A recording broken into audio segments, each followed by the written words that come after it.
हर हर महादेव मित्रों 29 जनवरी 2024 को सकट चौथ का व्रत किया जाएगा। इस दिन गणेश भगवान की पूजा होती है। पूरा दिन व्रत रखकर रात में चंद्रमा को अर्घ्य दिया जाता है। संतान की लंबी उम्र, सौभाग्य में वृद्धि के लिए ये व्रत बहुत महत्वपूर्ण माना जाता है।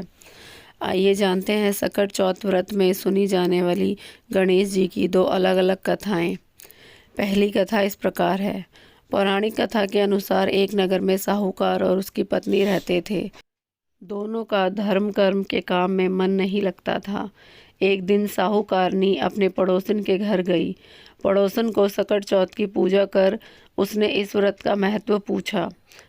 साहूकारनी को सकट चौथ व्रत या तिलकुटा चौथ व्रत की महिमा बताते हुए पड़ोसन बोली कि गणपति जी की कृपा से व्यक्ति को अखंड सौभाग्य, पुत्र, धन धान्य, बुद्धि, सिद्धि सब कुछ प्राप्त होता है। साहूकारनी ने व्रत का लाभ जानकर सकट चौथ व्रत करने का संकल्प लिया।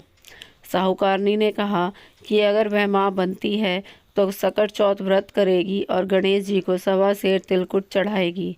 गणेश जी की कृपा से वह गर्भवती हो गई। अब साहूकारनी का लालच और बढ़ गया।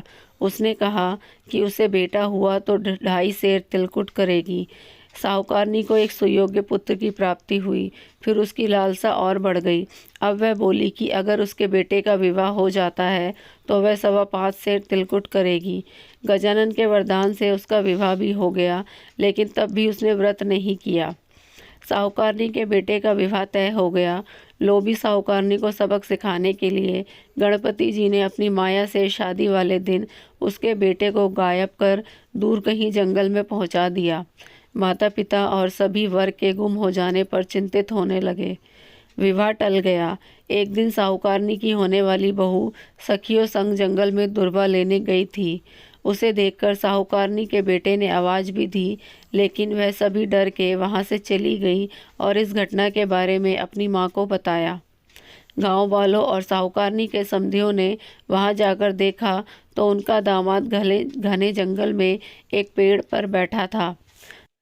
उसने सभी को अपनी माँ की गलती बताई और कहा कि माँ ने सकट चौथ व्रत करने का वचन दिया था, लेकिन उसे पूरा नहीं किया, जिसके कारण सकट देव क्रोधित हो उठे।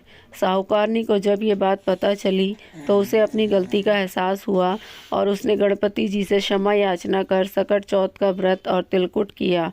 गणेश जी ने साहूकारनी को माफ़ कर दिया और उसका बेटा भी सही सलामत घर आ गया। कहते हैं कि सकट चौथ के व्रत के प्रभाव से संतान पर कोई आँच नहीं आती और बच्चे को लंबी उम्र का वरदान भी मिलता है। गणेश जी की दूसरी कथा।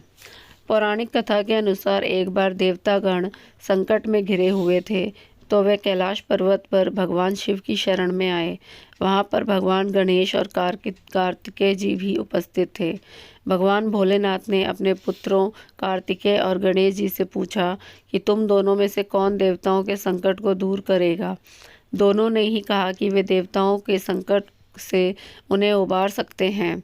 भगवान महादेव ने कहा कि तुम दोनों में से जो पहले धरती की परिक्रमा करके आएगा उसे ही देवताओं के संकट को दूर करने का अवसर मिलेगा। यह सुनते ही कार्तिकेय मोर पर सवार होकर पृथ्वी की परिक्रमा करने चल दिए। गणेश जी का वाहन मूषक था और उससे पृथ्वी की परिक्रमा जल्दी करना संभव नहीं था। तब गणेश जी ने अपने माता पिता की परिक्रमा करनी शुरू कर दी। 7 बार परिक्रमा करने के बाद वे अपने माता पिता को प्रणाम करके एक तरफ खड़े हो गए। कुछ देर में कार्तिकेय आ गए और स्वयं को विजेता बताने लगे।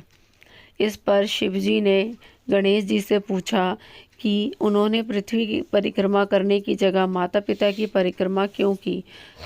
तब गणेश जी ने कहा कि माता पिता के चरणों में ही समस्त लोक होता है। यह सुनकर भगवान शिव प्रसन्न हुए और गणेश जी को विजयी घोषित किया। उन्होंने गणेश जी को देवताओं के संकट दूर करने का आदेश दिया। साथ ही गणेश जी को यह आशीर्वाद दिया कि जो व्यक्ति चौथे दिन व्रत रखकर तुम्हारी पूजा करेगा और चंद्रमा को अर्घ्य देगा, उसके सभी संकट दूर होंगे और पाप मिटेंगे।